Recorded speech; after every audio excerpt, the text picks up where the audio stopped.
আসসালামু আলাইকুম। The independent ভয়েসের পক্ষ থেকে আজকের আলোচনা সবাইকে স্বাগত জানাচ্ছি। রাজনীতি আমাদেরকে অনেক কিছু শেখায়, কখনো কৌশল, কখনো ত্যাগ। কিন্তু রাজনীতির সবচেয়ে অব্যক্ত অধ্যায় হচ্ছে ভালোবাসা। সেই ভালোবাসাই ফুটে উঠেছিল সাধারণ অথচ এক অসাধারণ দৃশ্যে লন্ডনের হিথ্রো বিমানবন্দরে। যুক্তরাজ্যে উন্নত চিকিৎসা শেষে বাংলাদেশের সাবেক ৩ বারের প্রধানমন্ত্রী বেগম খালেদা জিয়া আজকে যখন বাংলাদেশে যাওয়ার জন্য লন্ডনের হিথ্রো বিমানবন্দরে যান, তার সাথে উপস্থিত ছিলেন বিএনপির ভারপ্রাপ্ত চেয়ারম্যান জনাব তারেক রহমান। রাজনীতিতে ওনাকে আমরা বিভিন্ন কৌশলী চরিত্র দেখলেও আজকে লন্ডনের হিথ্রো বিমানবন্দরে আমরা জনাব তারেক রহমানকে দেখেছি একজন পুত্র এবং একজন বাবার চরিত্রে।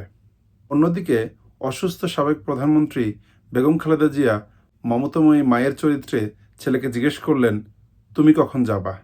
তারেক রহমানের সাবলীল উত্তর, তোমাকে বিমানে উঠে দিয়ে জাইমা ফিরে আসলে আমরা বাপ বেটি চলে যাব।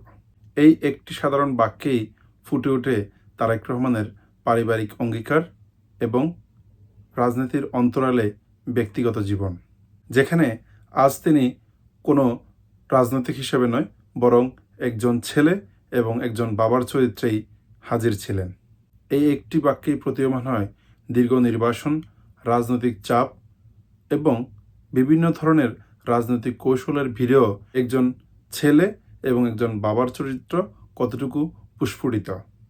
নিজের দায়িত্ববোধের জায়গা থেকে বিমানবন্দরে মাকে বিদায় দিচ্ছেন, অন্যদিকে মেয়ের জন্য অপেক্ষা করে মেয়েকে নিয়ে বাসায় যাবেন। যেন রাজনৈতিক নেতার অন্তরালে পারিবারিক যে বন্ধন, সেই বন্ধনটাকে ফুটে ওঠে। কেননা রাজনীতির বাইরেও তিনারও একজন সাধারণ মানুষ। তারেক রহমানের এই সাবলীলতা বিএনপির নেতাকর্মীরা উপভোগ করে আসছেন বহুদিন ধরে।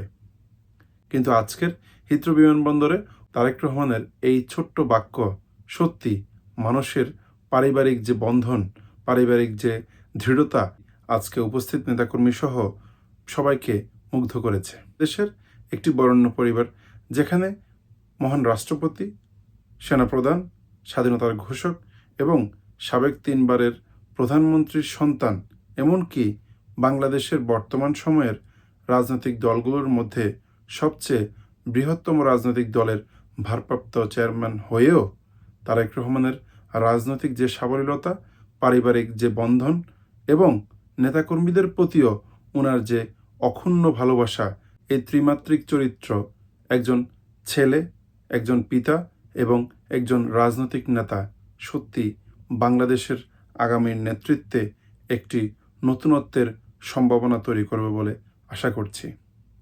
ধন্যবাদ সবাইকে।